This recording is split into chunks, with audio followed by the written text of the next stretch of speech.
Boa tarde. Estamos aqui hoje para mais uma apresentação do nosso projeto virtual. E nós vamos aqui primeiro, antes de apresentar o nosso convidado, querido amigo, nós vamos apresentar a nossa casa. A nossa casa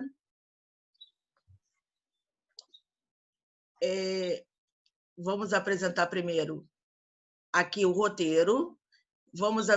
Primeiro, eu vou fazer a abertura, depois a nossa Yolanda vai fazer a prece inicial, depois eu vou apresentar a nossa casa, aí teremos uma exposição com Emanuel Alves da Silva, de Conquista, que não é sobrinho neto de Eurípides, que não tem uma história maravilhosa para nos contar, que não tem mais de 40 livros publicados, ou vários livros publicados, enfim. Mas é uma pessoa muito querida no meio espírita. Ele também não é chamado de um dos 3 mosqueteiros. Então, nada disso é verdade, porque eu falei que eu não ia jogar confete, porque eles falam que eu jogo confete, que eles têm que ser humildes. Enfim, a gente vai conversar com ele daqui a pouco. Antes, nós vamos ler do livro Seus Momentos, de um espírito que também ele vai falar sobre Maria Cantora. Então, esse texto que eu vou ler agora, essa oração, é de Maria Cantora. Quando você sentir que o ambiente de trabalho está a caminho do desequilíbrio, procure harmonizar-se com os bons pensamentos. Não deixe que seu pessimismo ou colocações indesejáveis, de qualquer um que seja, levem seu ambiente profissional a debandar para o desequilíbrio. Compreendamos a grandeza da luz do amor. Veja-se no bem e não se ponha entre os que esquecem da grandeza de Deus em tudo. São as palavras de Maria Cantora. Olha só, bem atual. Então, agora sim, eu vou pedir à nossa Yolanda Garzon para fazer a nossa prece inicial. E depois eu volto aqui para o compartilhamento.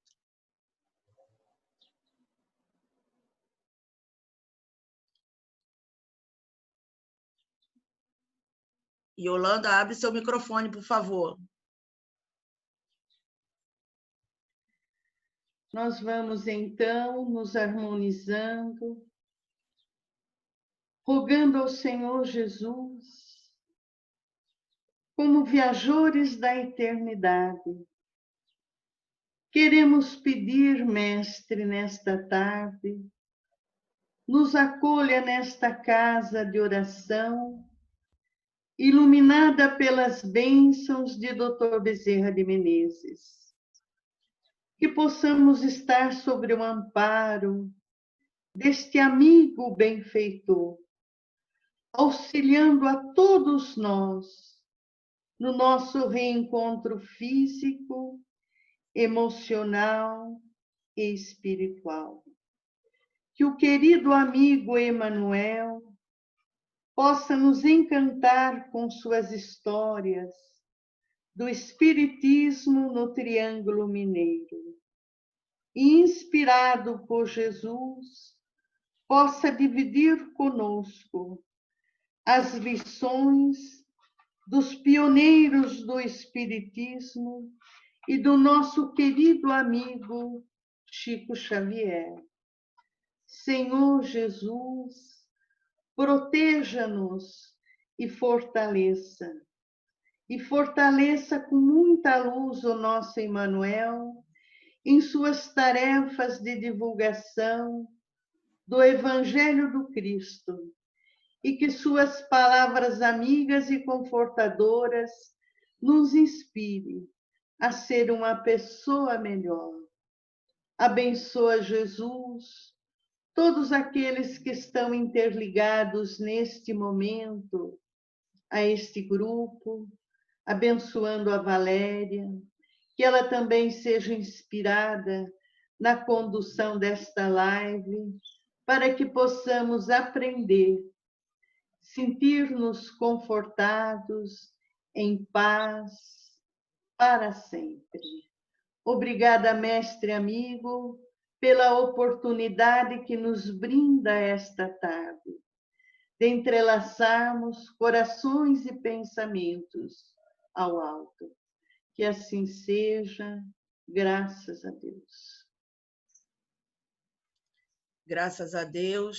E agora sim a gente vai fazer a apresentação da nossa casa, do Posto de Assistência Espiritual Bezerra de Menezes, como a gente faz sempre em nossas reuniões.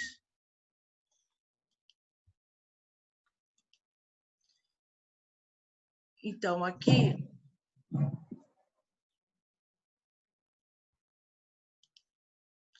é um pouco da nossa história. A nossa casa começou, foi fundada em 62, depois de ver do irmão Luiz, que é esse o terceiro da direita para a esquerda.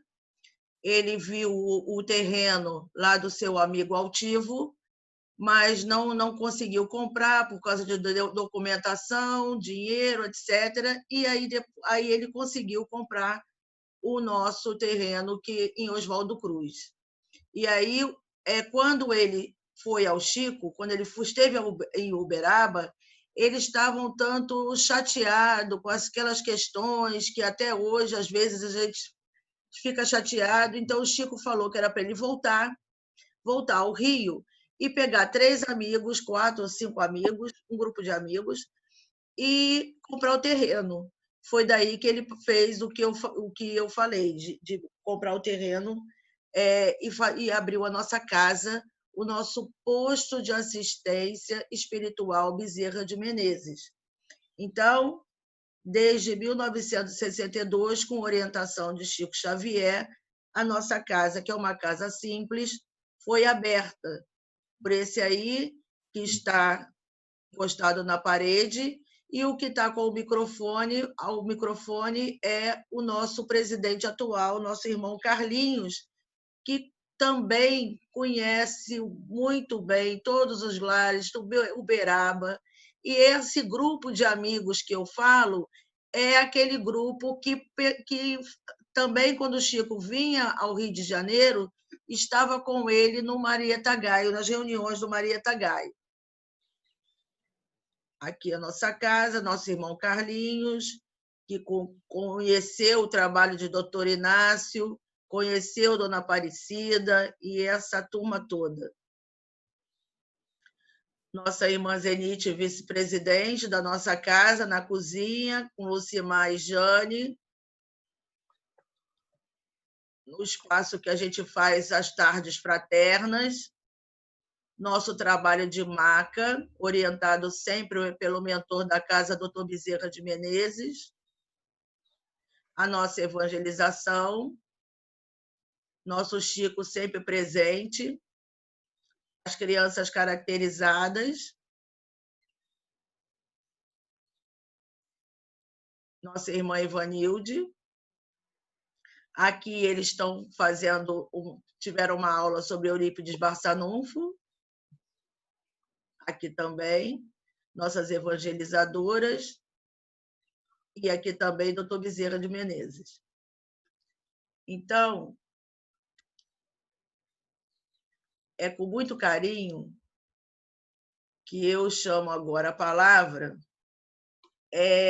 mas antes disso, o Emanuel Alves Silva, antes dele começar a falar, primeiro eu vou mostrar a casa, para que as pessoas vejam, e depois aí você vai conversar, tá bom? Tá bom assim, Manel? Tá bom. Então tá. Então vamos para o segundo slide.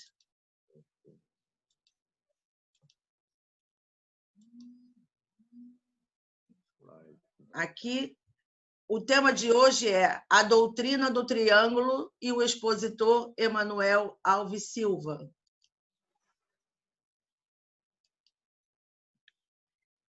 Aqui é a Casa Assistencial, o símbolo da Casa Assistencial São Vicente de Paulo, Conquista.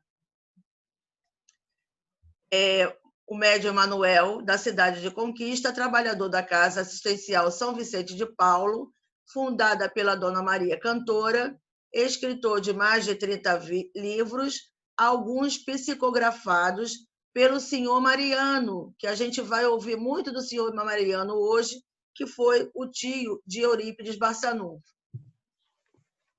Esse é um dos trabalhos do Emanuel. Aqui são as coisas que ele não gosta de falar, mas a gente conta, que os jornalistas falam. Essa é a Casa Assistencial. Esse aí é o chão de barro que a Yolanda se referiu no início.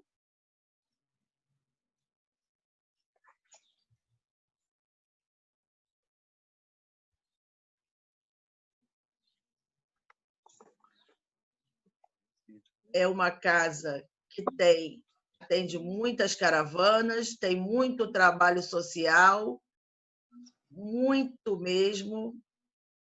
Nossos amigos queridos que vão fazer palestra para a gente, Sérgio Santos e Marlene. Olha só. O Coral das Crianças. E aí, ó.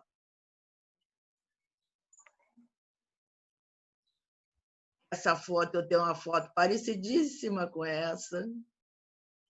Olha, ó. Eu não sei que tantas pessoas ficam assim do lado dele, nem vou contar. Olha a Dona Maria Cantora. Essa prece que eu li. Aqui já é um anexo, que depois ele vai falar. Enfim. Então, agora a palavra é sua. Pode falar. Eu gostaria muito que o senhor começasse falando do senhor Mariano, né? Como é que é aquelas histórias todas. Fique à vontade. Boa tarde. Obrigado pelo convite. Um convite assim meio pressionado, né? Mas vamos lá. A gente agradece muito a oportunidade. Agradecemos àqueles que estão participando conosco, nos ouvindo neste momento, participando, nos vendo. E a gente, sempre que se liga ao Rio, a gente recorda que o trabalho do Triângulo iniciou com o Dr. Bezerra se ligando ao Triângulo. Dr. Bezerra de Menezes desencarna no Rio em abril. Quando foi em agosto, o senhor Mariano funda o Centro de Santa Maria, 28 de agosto, e o doutor Bezerra vem trabalhar com o senhor Mariano, ditar as psicografias, receitas, né? Então, a ligação do Rio com Triângulo com Rio, vem lá do início da doutrina espírita, aonde começa essa ligação, onde começa esse primeiro contato, né, da doutrina espírita no Triângulo Mineiro. Então, o doutor Bezerra trouxe o Rio para o Triângulo, e como o Triângulo acabou tendo esse conhecimento depois no Rio de Janeiro, através do trabalho de Eurípides Barçanufo, do trabalho do senhor Mariano, do trabalho desses grandes vultos, porque, afinal de contas, nós somos aqui apenas aqueles que estamos dando sequência a um trabalho que já veio montado. Como diz, segurando um barco enquanto alguém aparece para remar, para que possa conduzir esse barco. Mas o senhor Mariano foi o pioneiro da doutrina espírita. Um jovem que quando a doutrina iniciou, quando ele iniciou na doutrina, ele estava com 20 anos de idade. Era um jovem que tinha 25 anos de idade. Era um jovem, já era casado, já tinha filhos.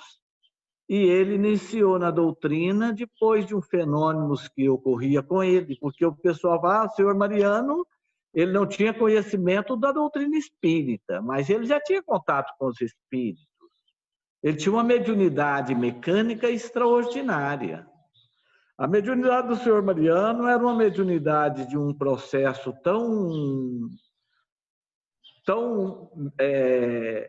individual, diríamos assim, mecânico, que quando aquele seringueiro Levi, que está no livro Homem e a Missão, esse fato, quando o seringueiro Levi passou lá pedindo para ele guardar o facão, e que depois o cara foi embora, e daí os tempos voltou para pegar esse facão, e que o senhor Mariano não achou o facão, porque a faxineira com a vó dele já havia tirado esse facão e colocado no outro lugar.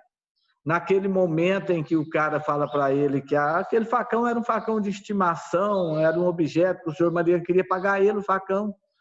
E ele fala que não, que aquele facão era um facão de estimação e que ele deu para o senhor Mariano guardar, porque achou que o senhor Mariano ia guardar e devolver para ele. Então o senhor Mariano, naquele momento, pensa com ele, falou, será que eu vou ter que matar um por causa do facão, vou ter que morrer?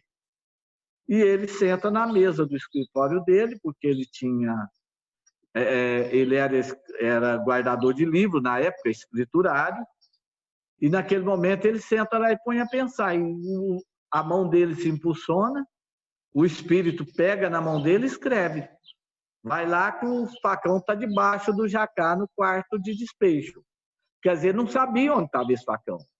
Não passou pelo cérebro dele, ele não tinha nada disso registrado no seu campo cerebral. E aí ele vai lá, o facão estava lá. Então, a faculdade mediúnica do senhor Mariano era uma faculdade mediúnica, mecânica, muito assim, séria. E ele levou uma doutrina muito séria, porque numa época, uma pessoa igual ele, que morava no interior, onde uma cidade como Conquista, como Sacramento, que o único meio de comunicação foi a linha Mogiana, fundada nos anos de 70, 78, 79, 1800, né? E 79, que veio a linha Mogiana, que era o meio de comunicação que tinha nesse sertão. Então, era um lugar muito distante. E a gente fica pensando por que a espiritualidade agruparam para estruturar nessa região do Triângulo esta base tão bem formada da doutrina.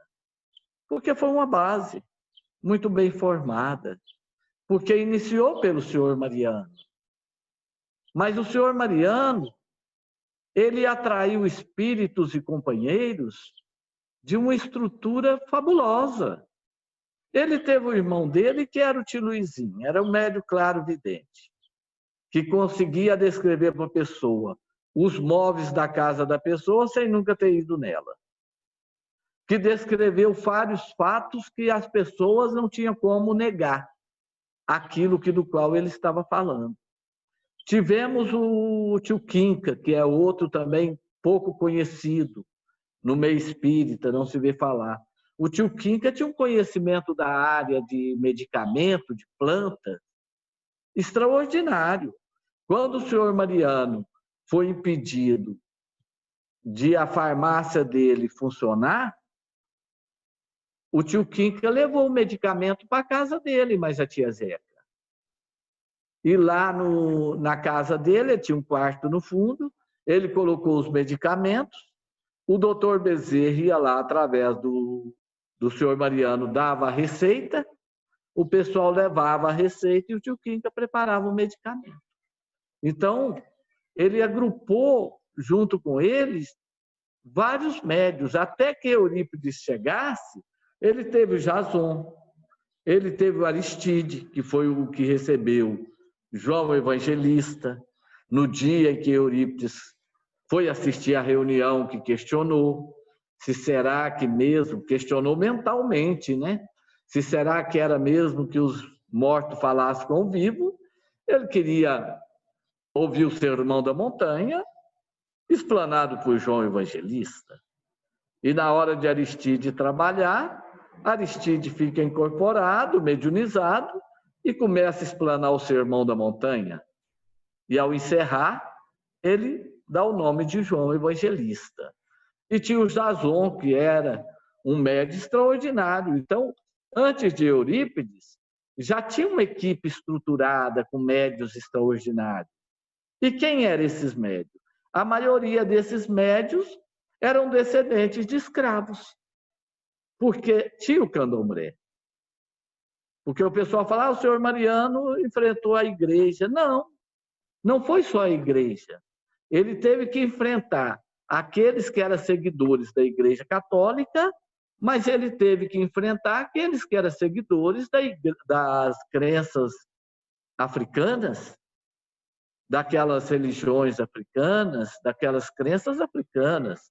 E ele, no entanto, fez que esse pessoal acreditasse nele, na doutrina, no trabalho que realizava. Mas o senhor Mariano teve uma mudança de vida inteiramente sustentada no Evangelho. Ele teve uma mudança de vida baseada dentro da sua convicção.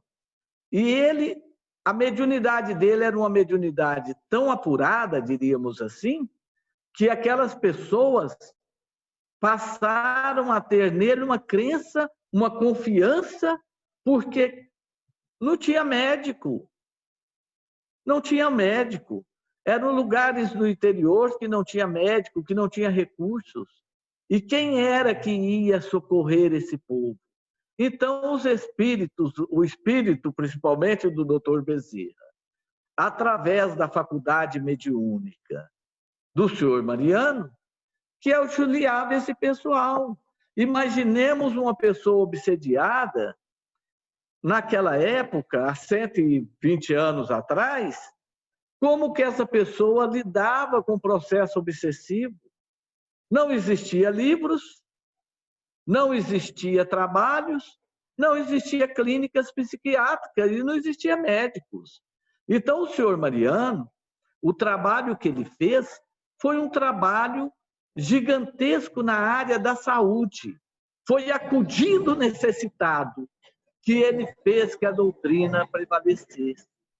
Foi acudindo o necessitado que ele fez que o Evangelho de Jesus penetrasse os lares, penetrasse aquelas mentes, penetrasse aqueles corações, porque ele trabalhava a doutrina dentro de bases fundamentadas no amor.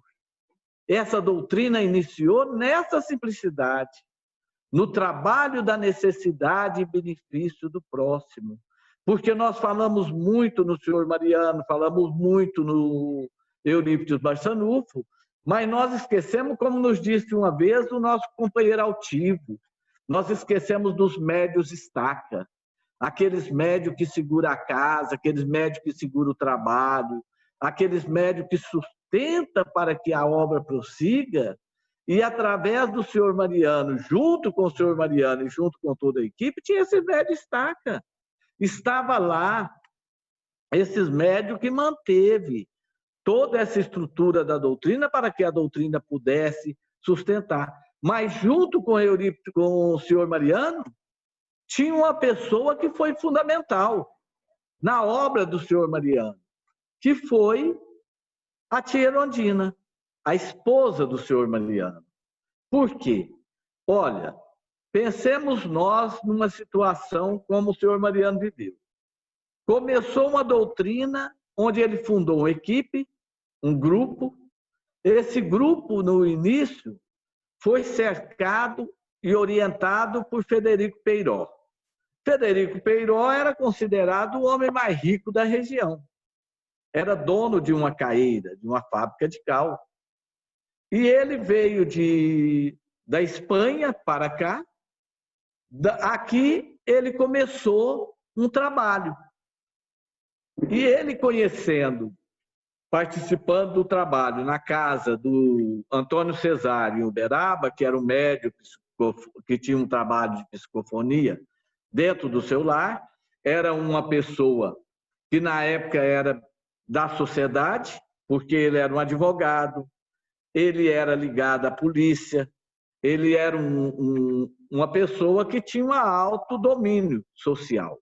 Porque se não tivesse na época, não teria condições de fazer isso. A própria sociedade, né, a própria igreja iria neutralizar isso. E ele, então, participando, o Frederico Peiró participando do trabalho na casa do Antônio Cesário, ele recebe uma mensagem, uma média recebe uma mensagem lá, falando em castelhano. E falando. Ninguém naquela sala, ninguém naquele recinto entendia o castelhano. E ele entendia. Era a mãe dele falando com ele. Então ele sai de lá convicto da imortalidade da alma, da comunicação dos espíritos. E como ele era uma pessoa que tinha recursos financeiros, então ele manda buscar, através da Federação do Rio de Janeiro, manda buscar, então, as obras espíritas. E ele começa a estudar as obras espíritas. E o senhor Mariano vai trabalhar com ele na Caeira como guarda-livro. E ali, então, aquela mediunidade extraordinária do senhor Mariano, uma mediunidade mecânica, um médium extraordinário, e começa, então, a fluir a mediunidade do senhor Mariano. E Frederico Peiró, então, começa a orientar o senhor Mariano. Ali começam os primeiros diálogos sobre a doutrina, sobre o fenômeno da mediunidade. E quando o senhor Mariano, então, que sai a lei, que para ser guarda-livro, para ser escriturado, tinha que ser um técnico, ter um diploma, o senhor Mariano, então, sai da Caeira, deixa o serviço da Caeira, monta uma venda na época em Engenheiro Lisboa, município de Conquista, uma estação ferroviária no município de Conquista, aonde tinha um engenho de cana que produzia pinga, e ele monta lá, nessa estação, uma venda. Mas ele, com aquele negócio de vender fiado, de vender na caderneta, na época, ele acaba quebrando. E ele fica sem recurso para viver. Ele não tem mais recurso para viver e o fenômeno da mediunidade sempre estava presente. Foi lá que aconteceu o caso do Levi com ele, do facão. E de lá, então, como a mulher dele era neta do São Roque, do Joaquim São Roque, em Santa Maria, dono da Santa Maria, ela era neta, porque ela foi criada com São Roque, era filha do filho do São Roque, da filha de São Roque, e aí ele muda então para Santa Maria, porque ela tinha uma parte na fazenda, ela tinha a herança da fazenda que era do pai. Então eles vêm para... A única solução dele, sem recurso material, foi vir para Santa Maria. Quando ele vem para Santa Maria, ele encontra, então, aqueles fenômenos extraordinários. Do pessoal fechar o gado soltar sozinho. De amarrar o colchete desamarrar, soltar a porteira, desamarrar, soltar o gado. Houve vozes em cima das casas, nas folhas das árvores. Pessoas apareciam na estrada, ia ver, de repente a pessoa sumia, ninguém sabia.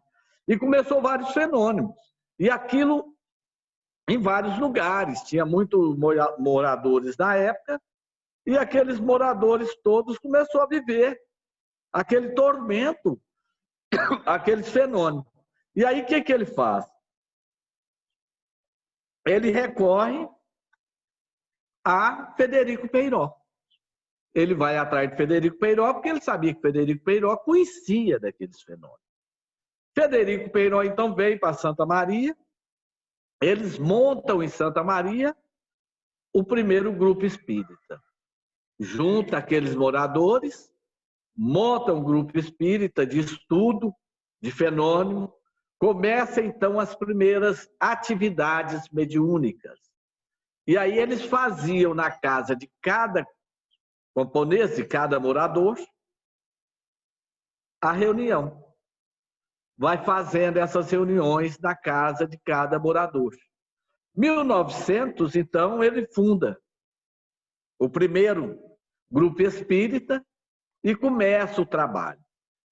E aí vem, então, a figura do Dr. Bezerra de Menezes. Ora, um homem do interior, no lugarejo, numa fazenda, o primeiro fenômeno mediúnico, cheio de fenômeno mediúnico, vem Dr. Bezerra. Mas ele tinha um espírito que o orientava, que era Santo Agostinho. O mentor espiritual do senhor Mariano era Santo Agostinho. Inclusive, ele fundou o Centro de Santa Maria, 28 de agosto, dia de Santo Agostinho. E dia 29 é Bezerra de Menezes. Por que ele não fundou dia 29? Se o Bezerra estava trabalhando com ele. Então, a gente questiona. São coisas que a gente questiona. Por quê? Porque tudo tem ligação. A pessoa não faz nada se ela não tiver uma afinidade, uma ligação, um ponto de referência. E ele, então, funda o Centro de Santa Maria, dia 28 de agosto, e começa o trabalho.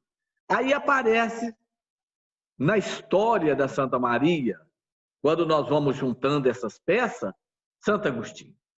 Quando é em 1904, que o trabalho já estava 4 anos já exercendo, que os fenômenos já tinham controlado, mas que a doutrina já estava se expandindo, porque o senhor Mariano curava obsessão. Era uma doença que não era curada na época. O problema da lepra, da hanseníase, que era muito atacado na época, o senhor Mariano curava determinadas doenças que aquele pessoal achava que ia ser pela vida toda. E aquilo ali, então, foi atraindo o pessoal. Quando é 1904, surge, então, a figura de Eurípides Barçanufo. Um fenômeno extraordinário, mas aí Eurípides Barçanufo, ao participar da primeira reunião, numa sexta-feira santa de 1904, ele faz aquela pergunta tradicional, que ele faz aquela pergunta mental: será que é verdade que os espíritos voltam para falar com os mortos? Aonde voltamos no que estava comentando há pouco. Aí vem vem o mentor espiritual João Evangelista, através de Aristide, manifesta e explana o Sermão da Montanha. Por que Eurípides fez essa pergunta? Porque ele havia lido a Bíblia que o padre Maia da Paixão tinha dado para ele, escondido da igreja, emprestado para ele, escondido da igreja, porque o leigo da igreja não podia ler aquele livro. Ele estuda ali a Bíblia, começando pelo Novo Testamento. Ele começou a estudar o Novo Testamento e ele não entendeu o Sermão da Montanha. Como pode o sofredor, como pode aquele que sofre? E ele não entendeu dentro da lei da reencarnação. Ele estudou, mas ele não tinha conhecimento da lei da reencarnação. E quando, então, ele vai na Santa Maria, ele quer entender. E ele sabia que Aristide era uma pessoa de um pensamento, de uma capacidade intelectual muito inferior. Era uma pessoa da roça, era um camponês. Ele sabia que ele não tinha uma condição de entendimento daquilo ali. E Aristide, então, questiona. Eurípides, então, questiona através de Aristide, porque ele conhecia a capacidade intelectual de Aristide. E quando chega naquele momento, Aristide, então, explana o Sermão da Montanha incorporado pelo João Evangelista e quando termina, então, dá o nome de João Evangelista. Então, o senhor Mariano, nós vamos ver nessa história espiritual, já tem Santo Agostinho, que era o mentor dele. Bezerra de Menezes, que dava a mensagem através da psicografia dele. E encontramos agora João Evangelista. Então, nós já encontramos pilastras da doutrina do plano espiritual, diríamos assim, extraordinário. São pessoas que nós ficamos pensando como que eles conseguiram agrupar na Santa Maria espíritos de tamanha envergaduras. Espíritos que se juntaram para dar um suporte àquele grupo material que a espiritualidade havia trago para se juntar. Porque aí se junta a Santa Maria, Eurípides Barçanufo. Eurípides Barçanufo vai com o trabalho dele e desenvolve em Santa Maria uma tarefa junto com o senhor Mariano, até fundar o grupo espírita Allan Kardec, o grupo espírita Amor e Caridade em Sacramento. Mas nós vamos vermos que havia aqueles encarnados também que estavam chegando, que estavam se agrupando ali. Porque Eurípides recebeu das mãos de senhor Mariano o livro Depois da Morte do Leon Denis. Porque a federação havia recém-lançado aquele livro. Como que esse livro veio parar aqui? Porque os membros da Federação Espírita Brasileira ficou sabendo da manifestação do Dr. Bezerra aqui, no Triângulo, na Santa Maria. Aí o que eles fez? Mandaram os membros deles para ver se era verdade, se realmente era o Dr. Bezerra que estava manifestando. Aí quando eles vieram para fazer essa visita ao senhor Mariano, para ver se realmente era o Dr. Bezerra que estava se manifestando, eles trouxeram o livro e deram o livro de presente para o senhor Mariano. Que o senhor Mariano, então, presentia Eurípides Barçanufo com o livro, que era o primeiro livro que ele leu, releu e fala para o senhor Mariano que ali estava um monumento àquela obra, né? Então, nós vamos vermos que a doutrina espírita ela foi se agrupando espiritualmente e materialmente. Aí surge quem? Junto com Eurípides Barçanufo, que viera para buscar recursos, a Maria Modesta. A Maria Modesta Cravo, tomada por um processo obsessivo, aonde os espíritos influenciam sobre a sua perna, e ela vem para Sacramento, porque os médicos falaram até em amputar a perna dela. Ela era de Belo Horizonte, tinha um contato muito grande em Belo Horizonte, era uma pessoa da alta sociedade uberabense, esposa de um militar, e na época, então, ela vai para Sacramento. Chega em Sacramento, Eurípides trata dela, ela se cura, volta para Uberaba e começa o trabalho dela lá em Uberaba. A doutrina começou a expandir, porque aí veio o centro de Santa Maria, já estava o centro de Eurípides em Sacramento, Allan Kardec. Aí já surge o trabalho da Maria Modesta em Uberaba, que ela monta o Ponto Espírita Bezerra de Menezes, onde ela começa a atender aquelas mães necessitadas, atender aquelas mulheres necessitadas. A Maria Modesta foi uma das pioneiras nesse trabalho, de dar o socorro àquelas mulheres discriminadas na época. Imaginemos uma época onde recém-liberta a escravatura, aonde a gente via essa discriminação, isso tudo. A Maria Modesta, então, abraça a causa, monta o Ponto Bezerra de Menezes. E nesse Ponto Bezerra de Menezes, ela começa a trabalhar com passe, ela começa a trabalhar no socorro a essas mulheres. E desenvolve em Uberaba, mais tarde, que nós sabemos, o Sanatório Espírita de Uberaba, que hoje é o Sanatório Espírita Inácio Ferreira, né? E ali, aonde o Inácio Ferreira mais tarde se junta a ela e desenvolveram, então, um trabalho maravilhoso. E aí, junto com o senhor Mariano, em Santa Maria, começa alguns médios que passam pelo processo mediúnico, semi-analfabeto ou analfabeto, agrupar a ele. Aí nós tivemos o nosso conhecido José Alfaiate, que era um médium de cor, descendente africano, e que ele tinha uma mediunidade de efeito físico extraordinário. Um médium que tinha uma mediunidade fabulosa, que ele era um alfaiate, costurava, e o pessoal levava roupa para ele costurar, porque diz que a roupa que ele costurava curava as enfermidades. E José Alfaiate, então, junta-se ao senhor Mariano do trabalho, na dedicação.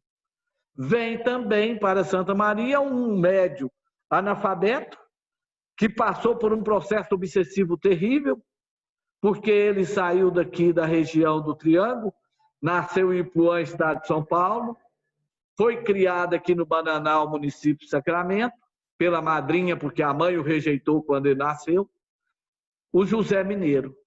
Pegou o apelido Zé Mineiro porque foi criado aqui em Minas, no município de Sacramento. E José Mineiro, ele casa com a dona Eufrazina e entra no processo obsessivo. E aquela obsessão terrível, ele muda para Goiás, quando Goiás começou a se destacar, foi de carro de boi, levou um tempão para fazer essa viagem de ida, chegou lá, não deu certo, volta para trás com a viagem carro de boi, os espíritos lhe atormentando, tinha momento que a esposa perdia a visão, outra hora voltava de uma vez, punha a criança na rede para dormir, os espíritos balançavam, acordava a criança. O dia que ele teve aquele momento de tormento mesmo, que ele revoltou contra os espíritos, ele achou que ele não ia dar conta.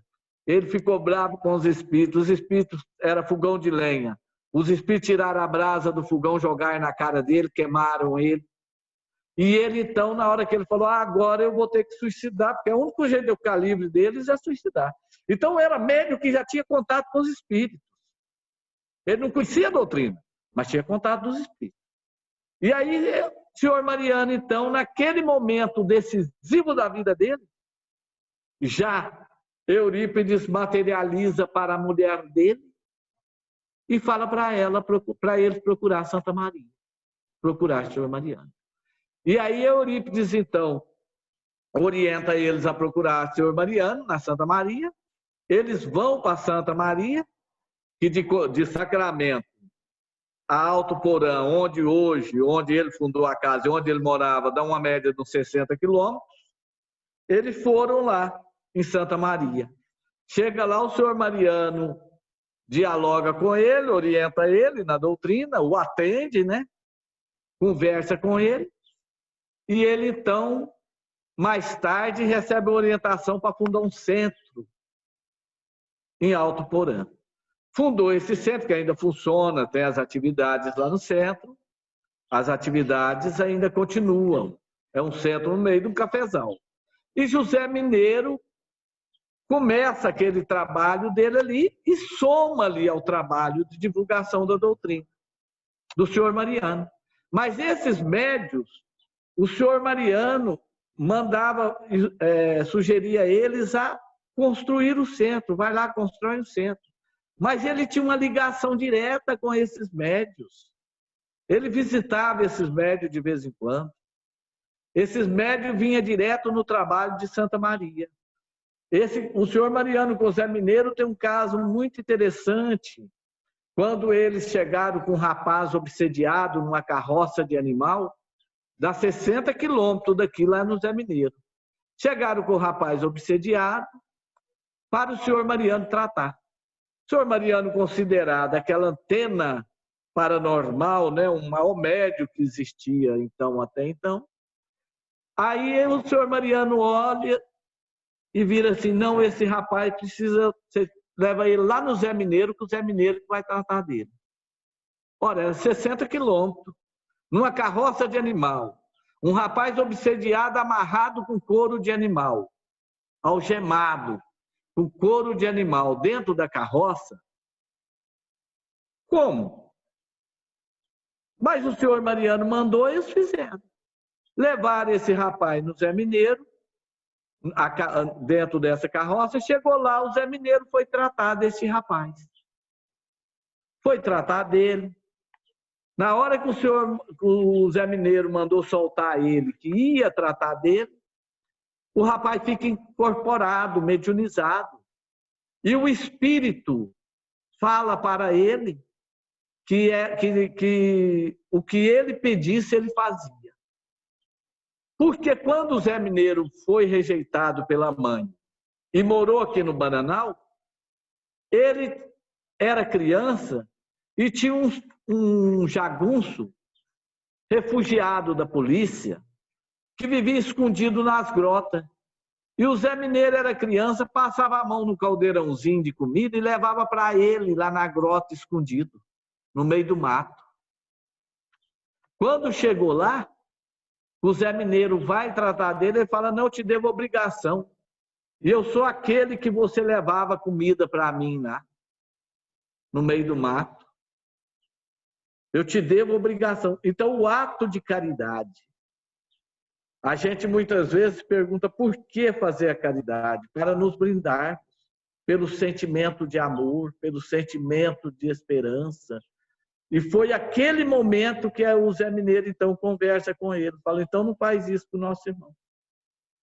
Agora a gente fica questionando, como que o senhor Mariano conhecia esse caso? Que mediunidade era essa do senhor Mariano, que tinha esse conhecimento, que esse espírito tinha ligação com o Zé Mineiro, e que o Zé Mineiro resolvia aquele problema? Que mandou eles levar esse rapaz a 60 quilômetros para ser tratado. A gente conheceu a família desse senhor, lá em Alto Porã, o Teobaldo. A gente conheceu a família dele, que mora no Paraná. Ainda tem filhos dele que moram lá no Paraná, que sempre tem vindo aqui visitar a casa, sempre tem ligação ainda aqui com a região. Então, nós, quando paramos para pensar nessa grandeza mediúnica, a gente vai ver que era uma mediunidade que não era aquela mediunidade para os outros.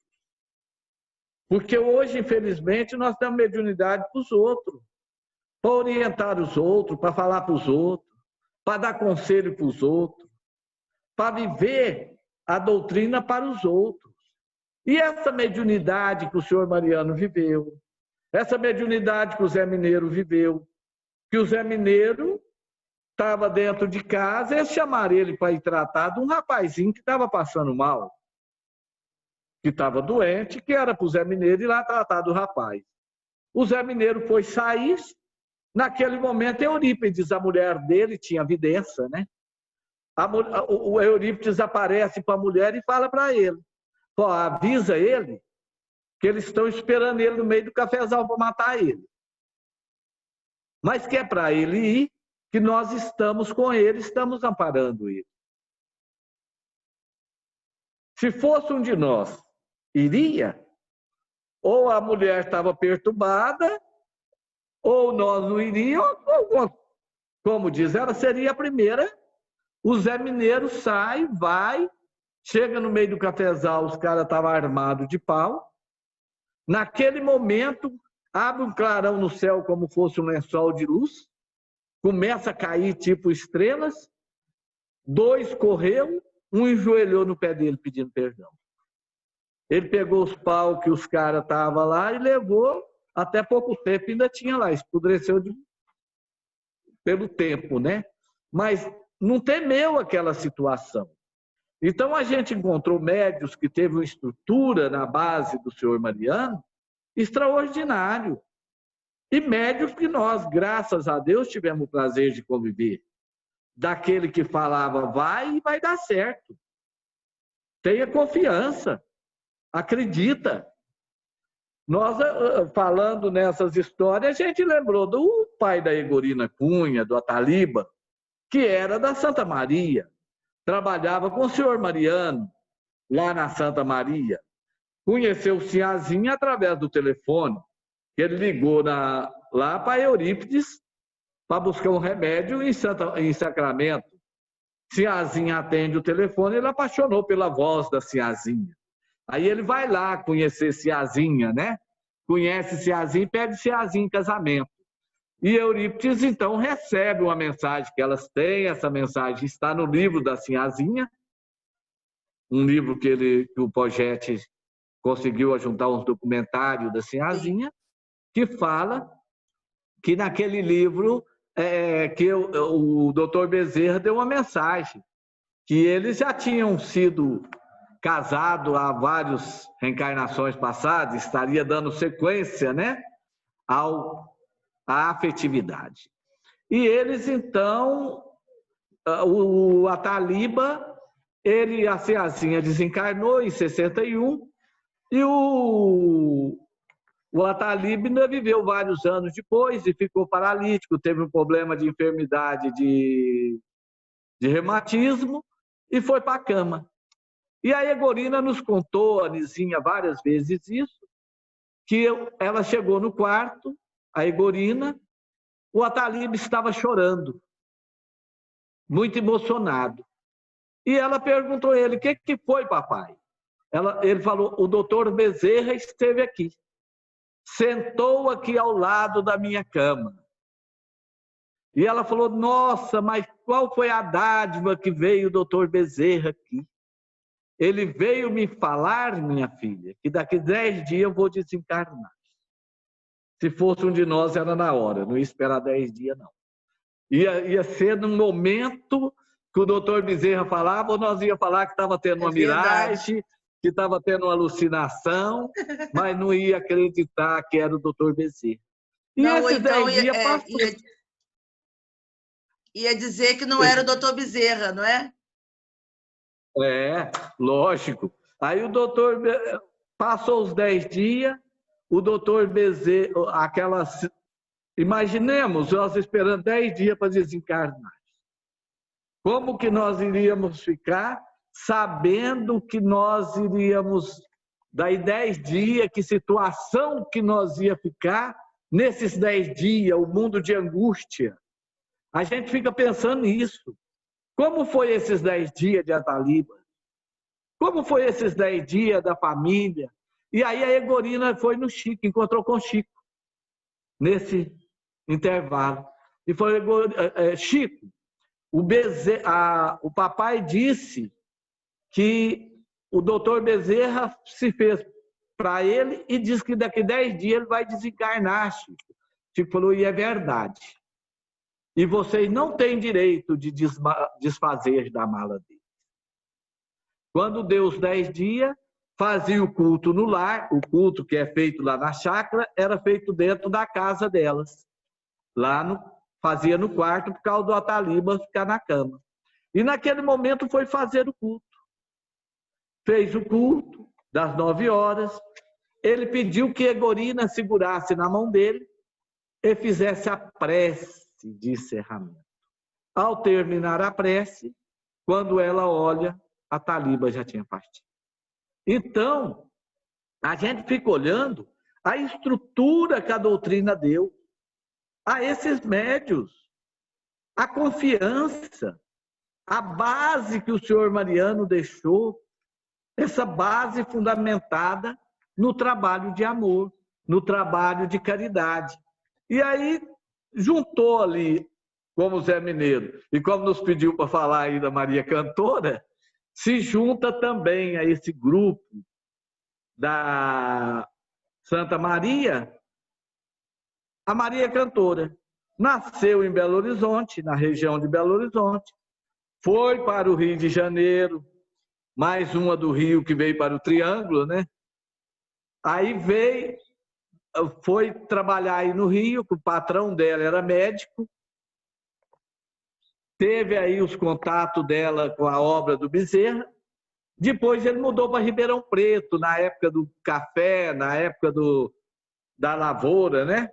veio para Ribeirão Preto e veio conhecer a patroa, o patrão, como já tinha certa noção da doutrina espírita, quis conhecer Eurípides Barçanufo e veio para Sacramento. Ela descreve numa de suas obras, parece que é A Fé de Cantora, me parece, ela descreve o momento em que ela viu Eurípides Barçanufo pela primeira vez. Que ela diz que olhava ele, uma hora era o doutor Bezerra, outra hora era São Vicente de Paulo. E ela descreve esse momento em que ela, então, vê Eurípides Barçanufo pela primeira vez. E ele, então, fala para ela que em breve ela estaria nessas paragens. Ela fica meia... porque não tinha noção do que estava por vir, né? E ele consulta que a patroa dela estava doente, o patrão era médico e não resolvia o problema da patroa, então veio trazer aqui.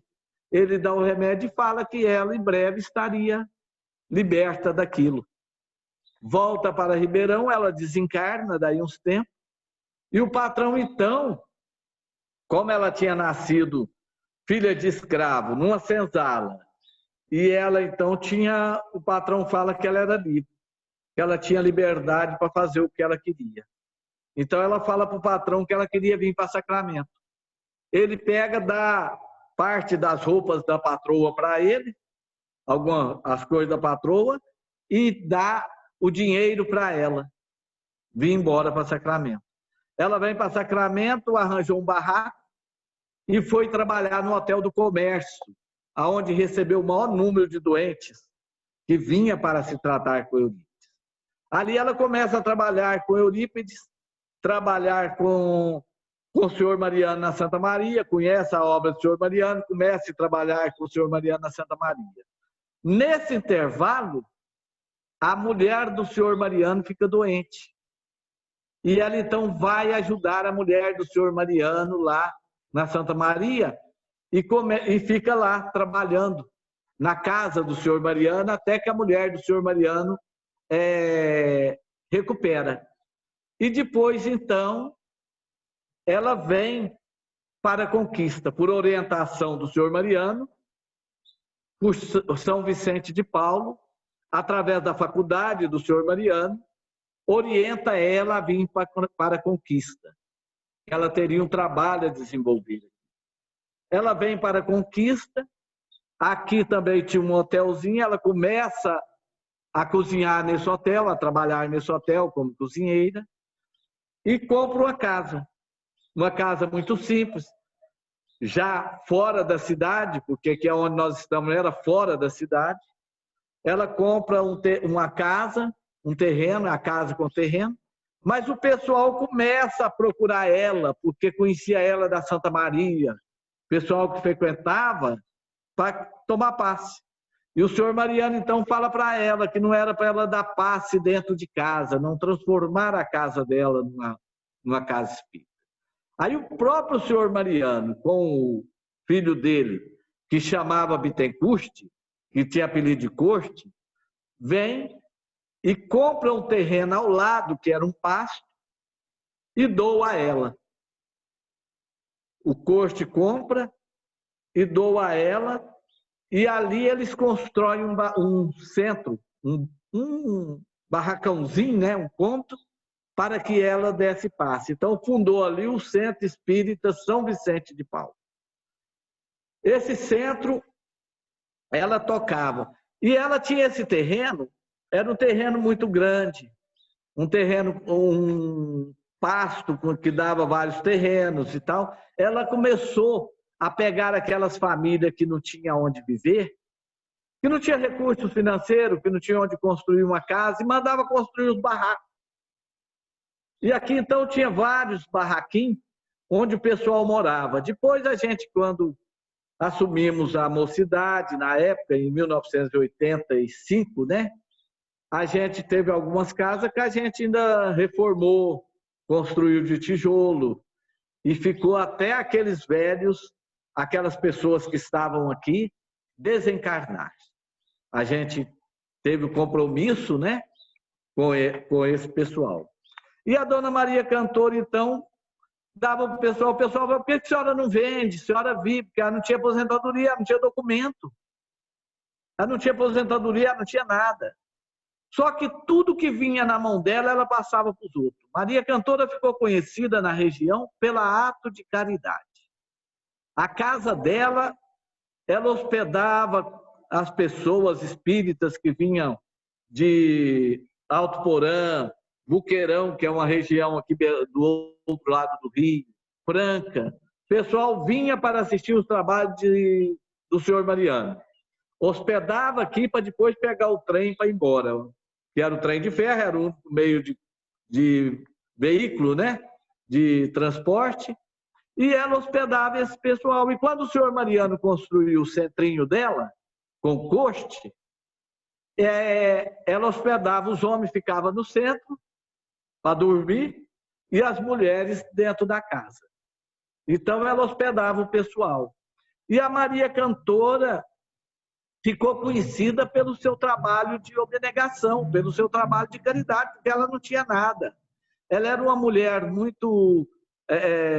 no fim, ela ficou muito obesa, tinha problemas nos joelhos, mas não reclamava de nada. A gente conheceu a Maria Cantora, gostava de cantar, levou esse nome porque gostava de cantar. O nome dela é Maria da Conceição Martins, e ela cantava nos trabalhos da Santa Maria. E por cantar no trabalho da Santa Maria, ela pegou esse apelido de Maria Cantora. Quando foi em 1956, o Centro Espírita Eurípides Barçanufo, um grupo de companheiros que trabalhava com o senhor Mariano em Santa Maria, que o senhor Mariano desencarna em 49, o grupo daqui participava do trabalho dele, porque em 1949, o senhor Mariano, o grupo daqui ia todo trabalhar com o senhor Mariano. Inclusive nós, graças a Deus, trabalhamos com muito médio, que foi médio do senhor Mariano, a dona Nenê Cheruri, que a gente tem algum livro psicografado por ela, meu pai, minha mãe, o tio Licomédio, o tio Belarmino, o pessoal do tio Belarmino, tudo trabalhava com o senhor Mariano, o senhor Advíncula, da Cunha, o senhor Demósteto, e vários outros. Mané, e aí...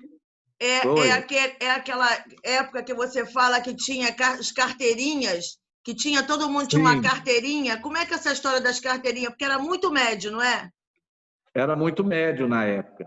Esse trabalho era fundado no dia 3 de Santa Maria, em homenagem à data de Kardec. E na época o pessoal, para assistir esse trabalho, tinha uma carteirinha, era médio do dia 3. O Chico Xavier, comentando com a Egorina, falou assim que isso foi muito importante para a época para disciplinar os médios. Porque como que o senhor Mariano pegava os médios analfabetos, porque não é que não tinha como estudar, não tinha escola. Nós vamos ver que a primeira escola, uma das escolas mais famosas que teve praticamente depois do Miranda, da escola Miranda, foi a de Eurípides Barçanufo. Então não tinha, o pessoal não tinha como estudar. E a maioria era descendente de índios e escravos. Então nós vivíamos numa região onde a necessidade era muito grande. Então o senhor Mariano, para disciplinar os médios, ele montou esse trabalho do dia 3, que era um trabalho que era muito disciplinado, um trabalho muito organizado. Na época do senhor Mariano, teve 1.280 médios. Isso a gente está falando de que ano? Santa Maria. De que ano isso, que tinha 1.200 médios? Mais ou menos? 1914, 1915. E daí, com disciplina. Na época que Eurípides estava no auge, que Eurípides participava desses trabalhos. E o trabalho do senhor Mariano, depois que Eurípides encarnou, ainda aumentou mais, né? Porque aí, em 1904, o senhor Mariano deu uma recuada e Eurípides se destacou. Porque o que acontece? Voltando, nós estávamos falando Maria Cantora e já voltou. Você fez eu perder a... Em 1904, Eurípides aparece. Até 1904, quem dirigia os trabalhos mediúnicos de Santa Maria não era o senhor Mariano. era Delfino Pereira. Ele que era o presidente. Quando Eurípides se destaca, Eurípides assume a doutrinação, a direção dos trabalhos. Aí vai até 1918, quando ele desencarna. Quando ele desencarna, quem assumiu foi o José Sábio de Melo, que era um espanhol que tinha vindo para cá, que a mulher tinha ficado perturbada e ele tinha ido para Santa Maria para tratar da mulher. Chega lá, explode nele aquela mediunidade fabulosa, que tinha uma mediunidade intuitiva, uma mediunidade extraordinária, e ele então assume os trabalhos junto com o senhor Mariano. Aí José Sábio de Melo assume as atividades, vai até 1900. Uma coisa interessante nós colocar isso. Aí o senhor Mariano desencarna em 49, José Sábio continua as atividades, assume o trabalho. Aí José Sábio fica até 1959, quando o Chico Xavier vem para Uberaba.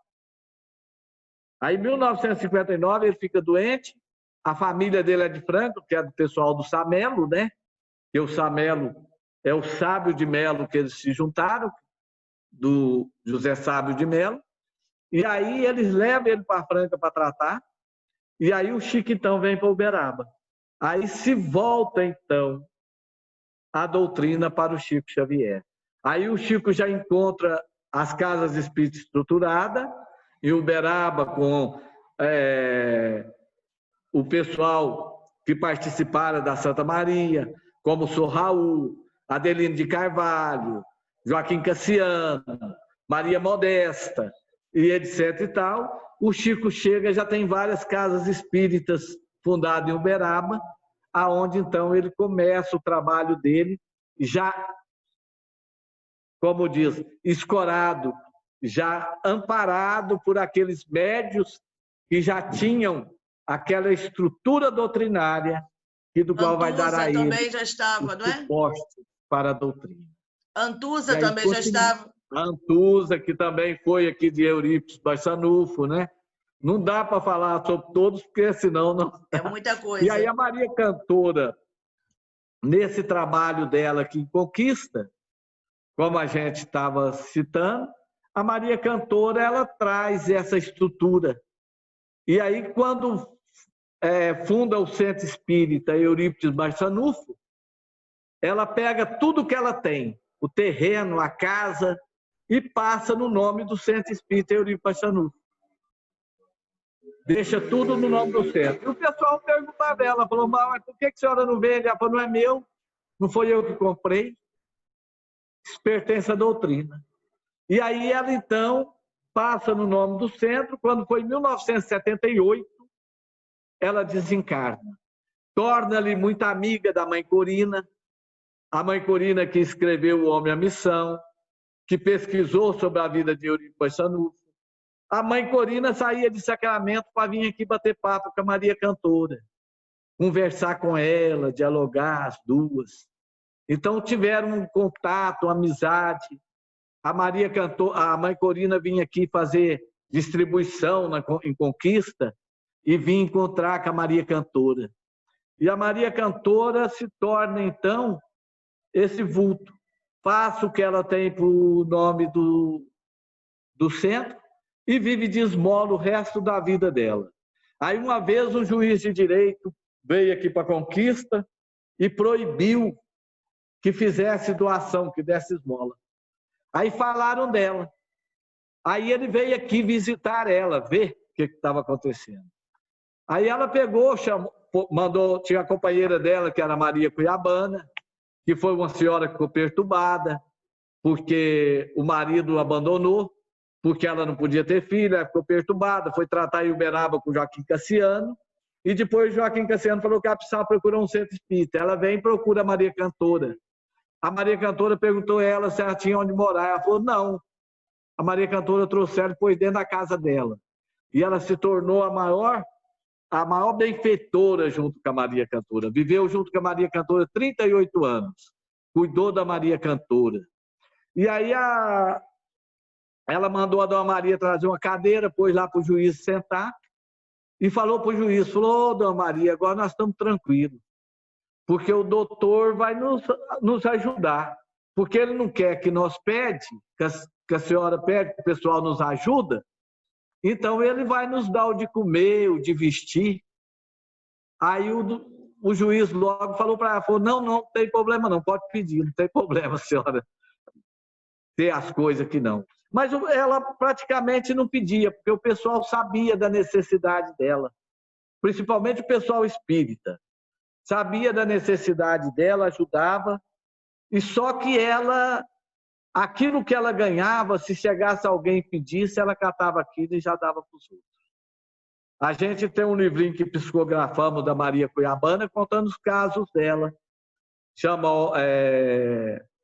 Alinhavos da Vida, e ela conta casos ali extraordinários da vida dela, porque a Maria Cantora, ela tinha uma fé extraordinária. E teve um caso no livro que a gente não sabia, a gente psicografou, e a dona Maria Cuiabana contando que um dia não tinha arroz, não tinha nada para fazer, e ela pegou, falou para a dona Maria, falou, dona Maria, mas como é que a gente vai fazer se não tem nada? Ela falou, não, põe a água ferver lá, para coar um café, que agora mesmo chega. E ela pôs a água no fogo e falou, e põe a água aí para cozinhar o feijão, que agora mesmo o feijão chega. E ela colocou o café lá, colocou a água lá no fogo e sentou. E ela gostava muito de ler o Evangelho, ela sempre estava lendo o Evangelho. E ela foi ler, naquele momento ali, daí um pouquinho chegou uma senhora da Santa Maria, que morava na região da Santa Maria. Parou o cavalo lá de fora, entrou e falou para ela, falou, meu irmão mandou umas coisas para vocês. Pegou as coisas, tirou, e a dona Maria Cuiabana começou a chorar. E aí ela perguntou, por que estava chorando? Falou, porque a dona Maria mandou eu pôr a água no fogo, porque não tinha nada para fazer, mas daqui um pouquinho chega. Inclusive, ela mandou pôr a água para coar café, que nós não tinha pó. Ou não, ele mandou pó também. E a senhora, depois, eu dei o livro para a senhora de presente, e ela veio me contar a história. Falou, não, esse caso do livro aqui aconteceu, foi comigo. Lá no livro não cita o nome, né? Só conta a história. E ela falou, isso aconteceu comigo. Então, a fé da Maria Cantora era uma fé extraordinária. A pessoa chegava enferma. Não, o doutor Furiati mandou eu procurar a senhora. Não, pode deixar que nós vamos fazer uma prece aqui. O menino vai ficar bom, a senhora vai ficar boa. Então, ela tinha aquela convicção, aquela fé. Então, essa estrutura do senhor Mariano, ele conseguiu levar para todos os médios, para todos aqueles que participavam com ele. Quantas vezes nós estávamos em casa, pessoa chegava de madrugada e virava assim para o meu pai. Meu pai é sobrinho do senhor Mariano. A minha avó era sobrinha do senhor Mariano. A minha avó era prima primeira de Eurípides Barçanufo, que eles falam primo e irmão. E aí meu pai chegava, a pessoa falou, senhor Taíde, eu vim aqui para o senhor fazer uma prece para minha mulher, que ela está doente, ela está passando mal, e eu vim aqui para o senhor fazer uma prece para ela. Tá. Pode ir embora, na hora que você chegar lá, sua mulher vai estar boa.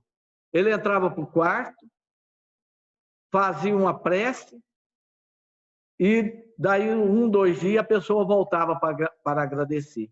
Então, essa autoconfiança que o senhor Mariano passou para os médios, essa estrutura de sentimento de amor pela doutrina.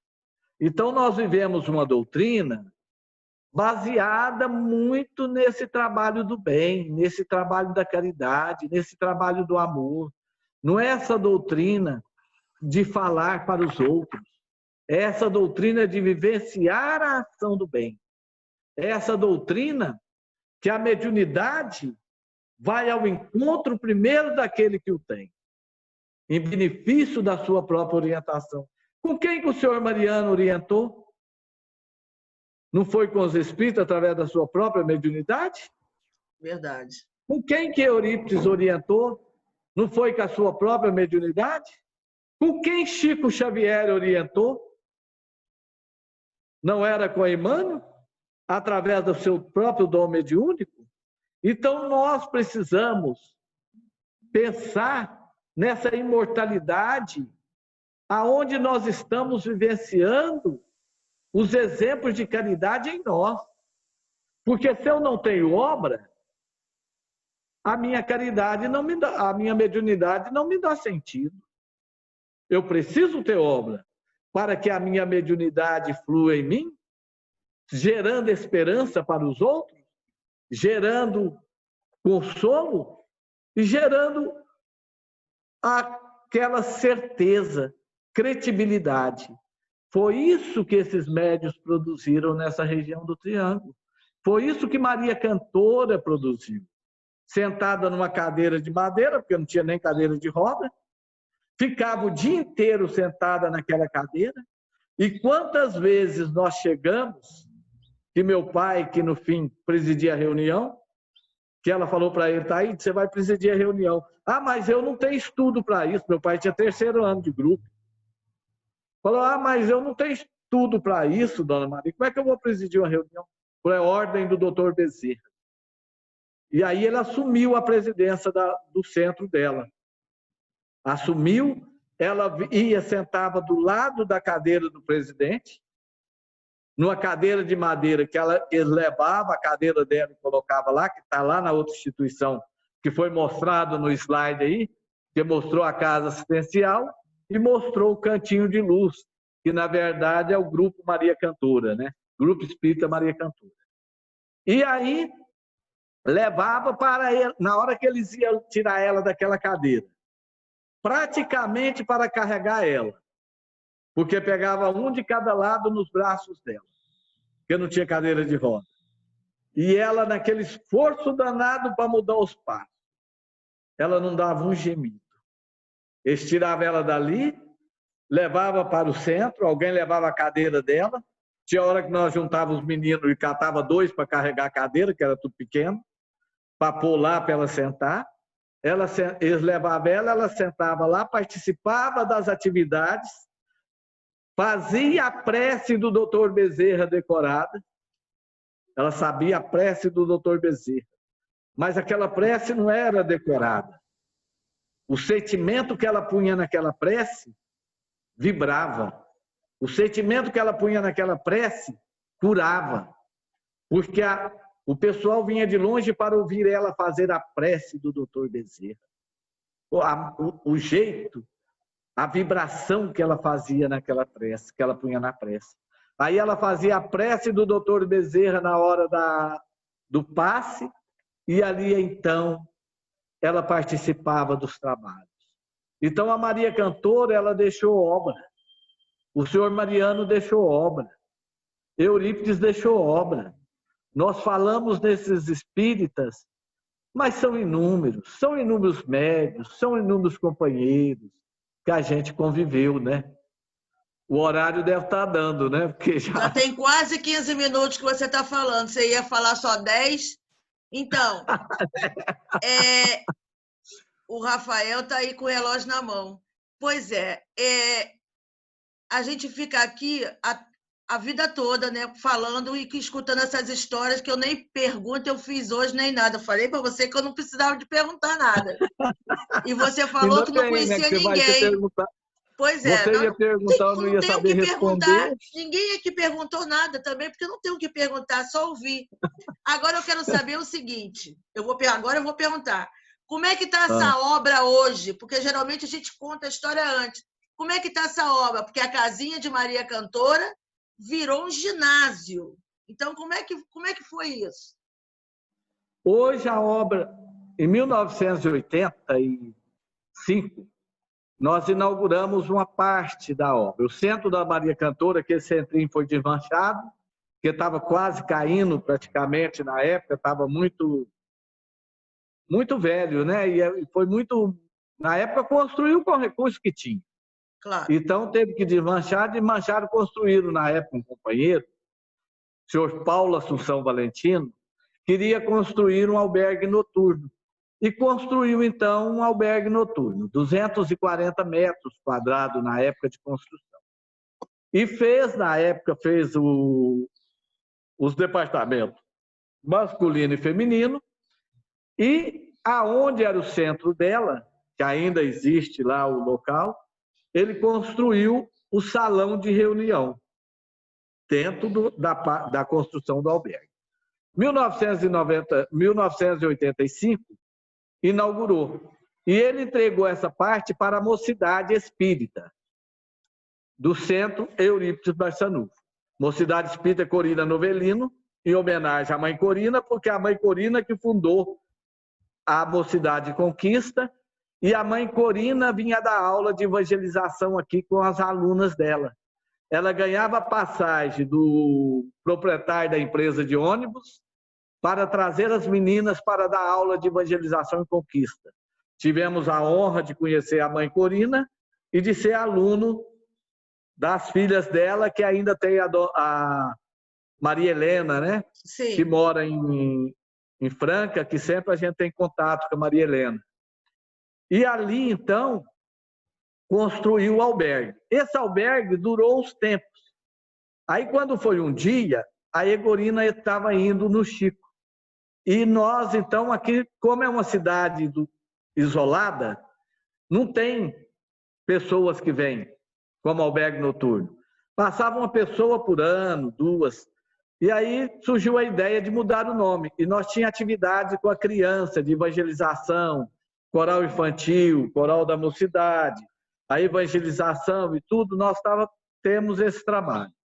E aí nós perguntamos, então, na época, a Egorina ia no Chico, eu pedi a Egorina para que ela perguntasse ao Chico o que ele achava de tirar o nome de albergue para outro nome, Casa Assistencial, ou Centro Espírita São Vicente de Paulo, como era e tal.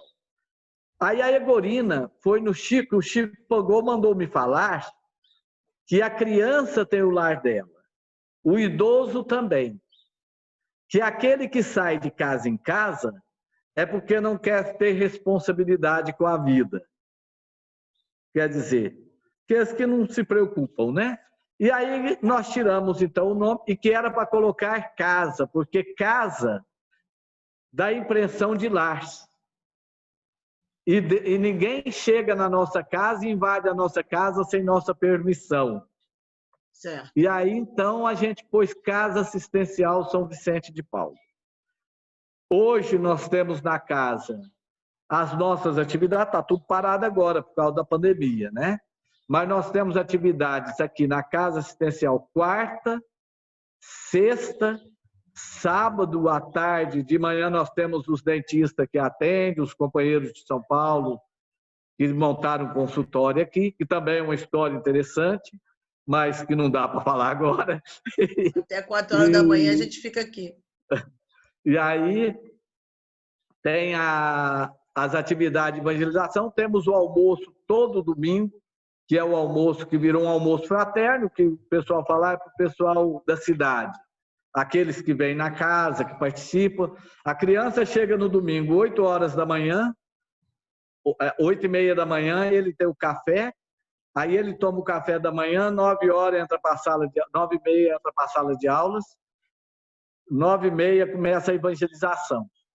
Aqui embaixo no salão tem o culto, e tem o passe, tudo. Aí, quando é 10 horas, termina as atividades de evangelização, o culto, 10 horas, não, 10h30, 15 para as 11. 11 horas é servido o almoço. Aí, quem quiser almoçar, almoça. Normalmente, virou um almoço de confraternização, um almoço onde o pessoal participa. Quem quiser, ótimo. Porque tem hora que o pessoal não almoça. Tem alguém que não almoça?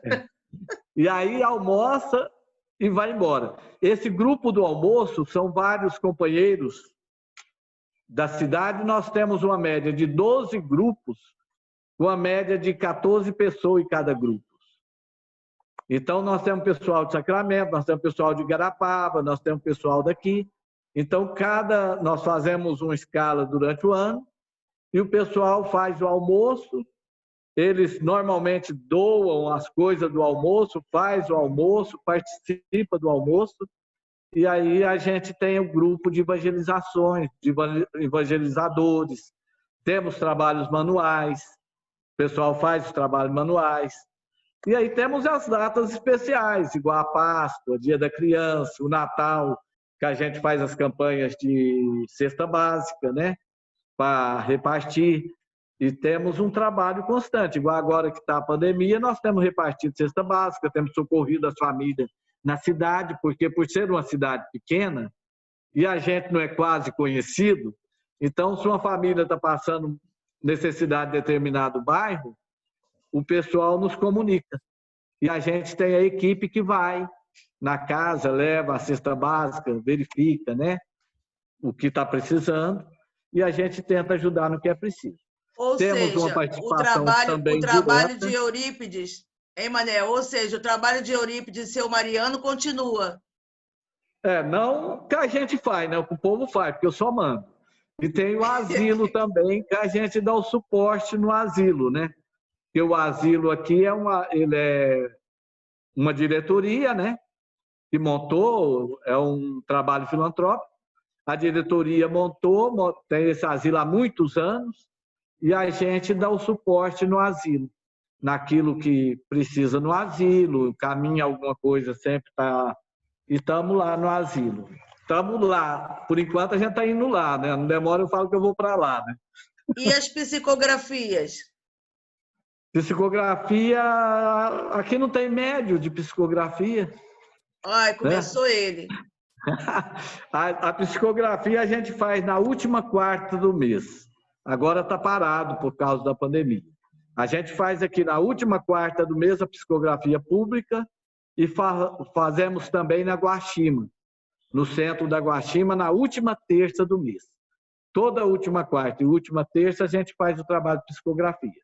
A gente tem outros dias de psicografia, a gente tem orientações para medicamento que a gente faz nas quarta-feiras, a gente tem na sexta-feira também um trabalho que de vez em quando a gente tira as orientações para tratamento, que a gente tem um tratamento aqui. A gente tem a psicografia no Eurípides Barçanufo, uma vez por semana, né, lá no Centro Eurípides Barçanufo, na segunda-feira. A gente tem lá no grupo, no Cantinho, né? Também tem um trabalho que a gente faz lá. Então, a gente, quando dá tempo de fazer alguma coisa, a gente faz.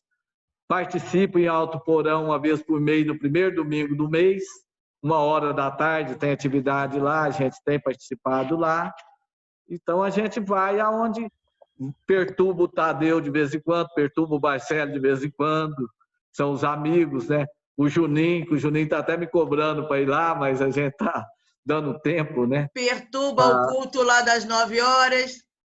Lá das 9h a gente teve a alegria de participar durante uns 30 anos com a Egorina, né? Quando a gente começou aqui, em 85, a Egorina tinha recém-lançado aquele livro Força da Mente, que foi o livro que ela escreveu sobre a vida dela. Tinha lançado Cidade do Além, Força da Mente. Sim. E a gente teve contato com a Egorina.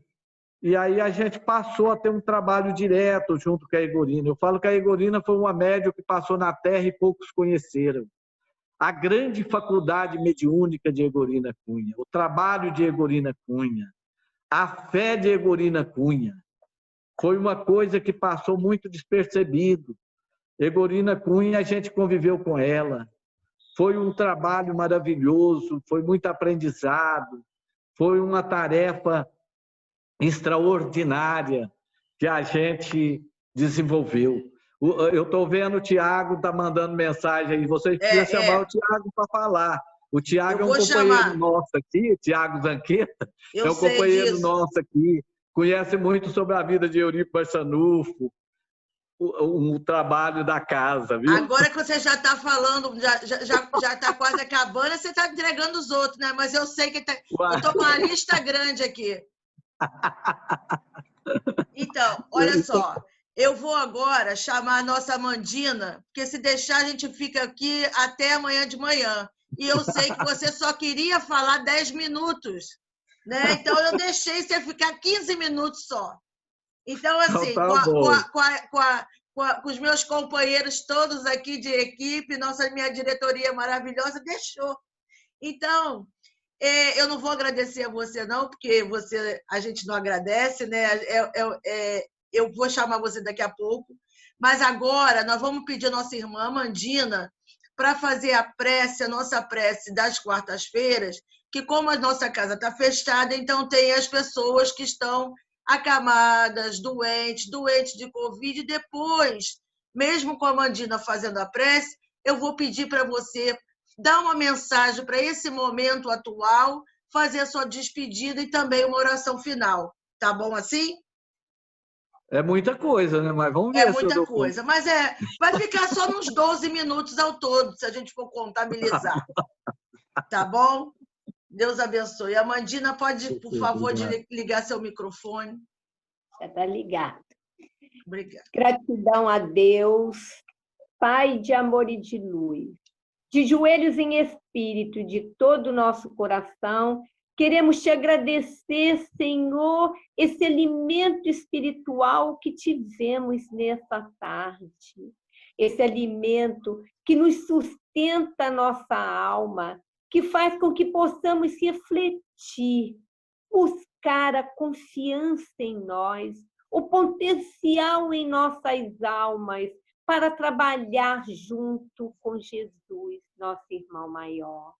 Esses irmãos que foram citados, a caridade verdadeira, e assim como o patrono de nossa casa, Dr. Bezerra de Menezes, esse grande amigo que assim chamamos de amigo, que a caridade verdadeira se fez em toda a sua vida, carnal e espiritual.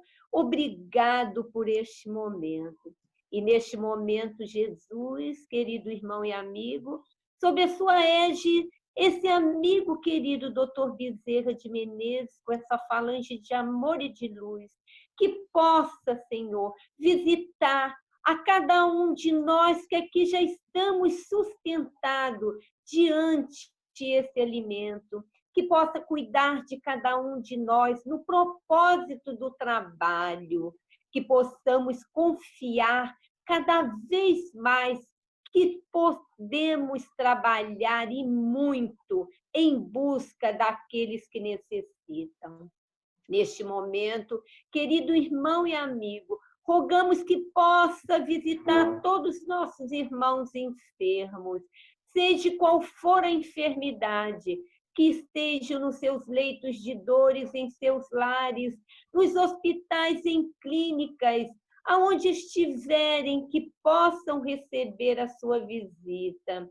E em nosso lar, no posto de assistência espiritual Bezerra de Menezes, onde é o dia de tratamento de nossos irmãos na maca e nas fichas, mas que não prendemos só a isso, que esse tratamento se estenda a todos que necessitam neste dia e em qualquer dia e momento.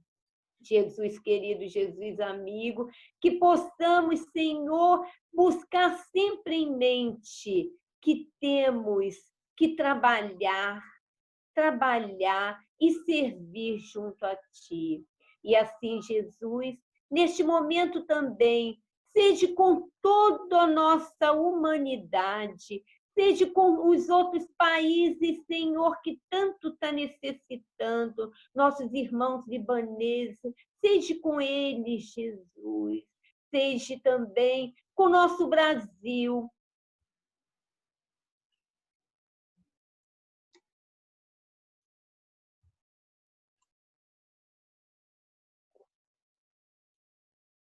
Senhor, com todo seja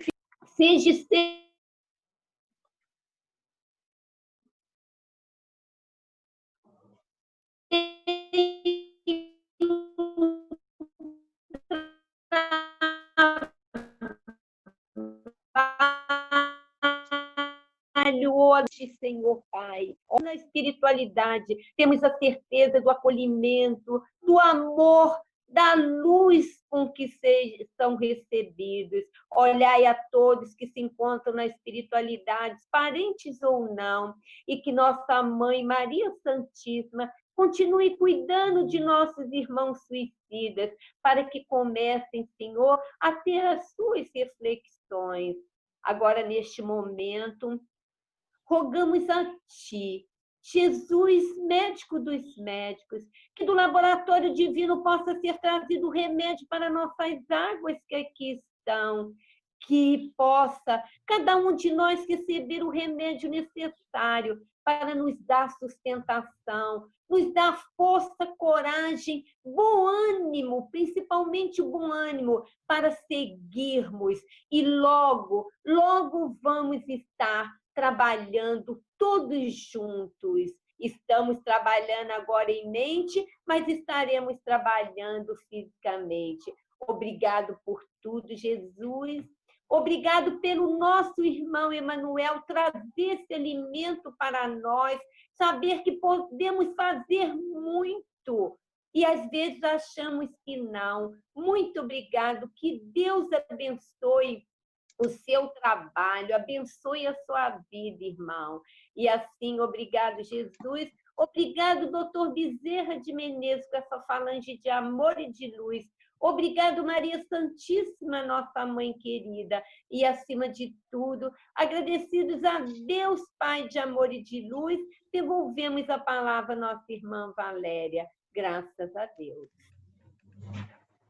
Graças a Deus.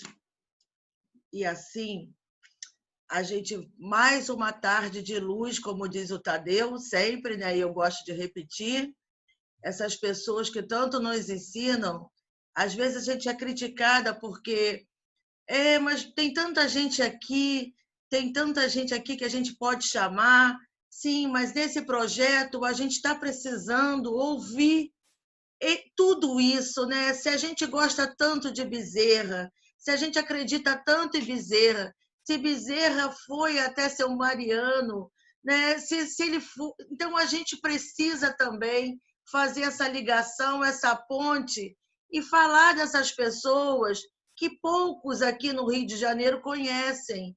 Então, a gente precisa divulgar a nossa doutrina, a gente precisa dessas pessoas, né, que, poxa vida, que coisa maravilhosa. A gente hoje ficaria aqui até pelo menos 5 horas da manhã, escutando esses 15 minutos que ele sempre fala e ri, e é assim, é isso aí que é o Triângulo Mineiro, essas coisas. É por isso que as pessoas estão o tempo todo mandando zap, mandando mensagem, dizendo que estão sentindo essa vibração de amor e luz. Que Deus abençoe você, Mané, que Deus abençoe mesmo. E a gente vai continuar nesse trabalho, na certeza que nós estamos levando amor e luz para todos os lares, para todas as pessoas que necessitam de muita luz mesmo. Eu gostaria que você desse uma mensagem, falasse dessa situação, que, afinal de contas, a sua casa também foi paralisada por causa desse Covid, e que você dê mais um cadinho de contribuição, e muito obrigada. Olha, tem que terminar, porque daqui um pouco daí a transmissão da casa aqui, 7 horas, a gente está no Facebook da casa, Verdade, né? Aqui também. Conquista Espírita, senão não tem jeito. Vai falar demais hoje, já pensou? Olha bem. Bom, agradecer a todos, companheiros, essa nossa irmã que nos está dando essa oportunidade, a essa casa espírita, a esse grupo de companheiros de ideal. Sabemos que nós estamos todos aprendendo no dia a dia e que nós estamos passando numa evolução aonde nós sabemos que existe a dor evolução e existe a dor provação.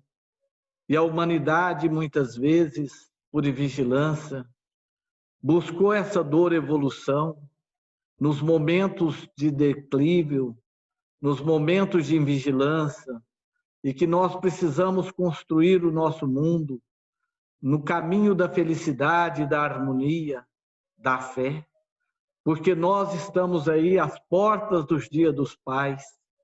Lembramos o quanto o carinho, o afeto, a ternura de um pai representa em nossa vida um trilhar na busca da paz e do conforto.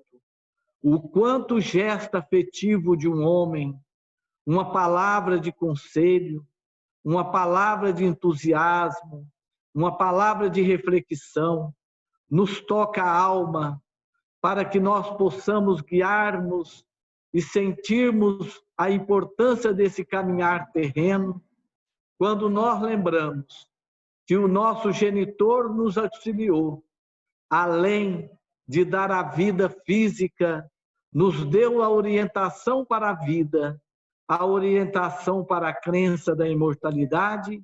Nós precisamos acreditar que Deus é um Pai de infinita bondade, que esses anjos tutelares que nos auxiliam são Pai de bondade e misericórdia, a nos guiar nas horas difíceis de nossa vida, que o momento difícil passará, que as horas de dores ficarão para trás, que as lágrimas secarão e que nossa caminhada é para alcançar o objetivo mais lúcido e mais claro em nossas vidas.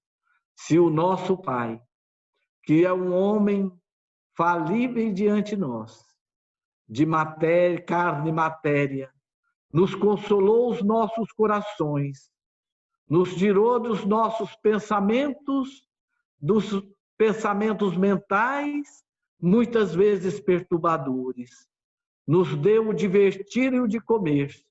Imaginemos Deus como esse Pai supremo, esse Pai de infinita bondade, o quanto Ele é capaz de nos dar. Então confiemos e acreditemos que nessa bondade infinita de amor estamos nós, guiado pela força eterna da sabedoria, do entendimento e da verdade, para que nós possamos nos unirmos em caminho mais nobre. Que nosso Senhor Jesus Cristo, com sua bondade infinita, esses anjos tutelares do amor, derrame sobre cada lar que nos assiste, cada pessoa que de momento nos vê e nos ouve. Sinta, Senhor, a tua bondade infinita de amor. Senhor, abençoe. Abençoe todos os companheiros. Abençoe os amigos. Abençoe aqueles que distante se ligam a nós pelos laços da afetividade. Que Deus ilumine e abençoe a todos agora e sempre. Muito obrigada. Quero agradecer o Rafael, né? Seu assistente número 1 aí. Muito obrigada, Rafael. Fica com Deus. Obrigada, Mané. Que Jesus nos abençoe. Obrigado. E muito obrigada por esse banquete de luz de hoje. Tá bom? Eu tenho que jogar confete, porque é assim, é assim. Jesus permitiu que você estivesse hoje conosco. Fica com Deus, eu vou desligar aqui. Obrigado a todos. E lembrando sempre, como a gente fala, que todo dia, né, toda quarta-feira é uma quarta-feira especial para quem está em tratamento.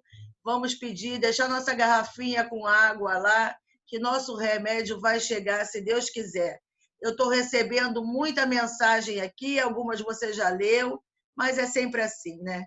Fica com Deus. Mané, Senhor. Um abraço, muito obrigado por eu ter tido essa Outro oportunidade. abraço, doutor Alexandre. Muito bom. Doutor Alexandre, a gente é que agradece, porque assim nós somos uma corrente, né? Um elo. Cada elo é a espiritualidade que faz isso.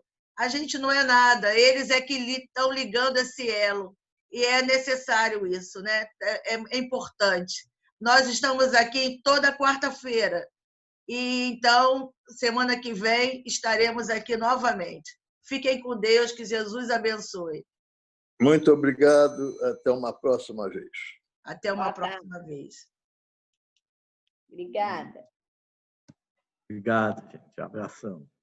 Açucena, pode desligar, por favor.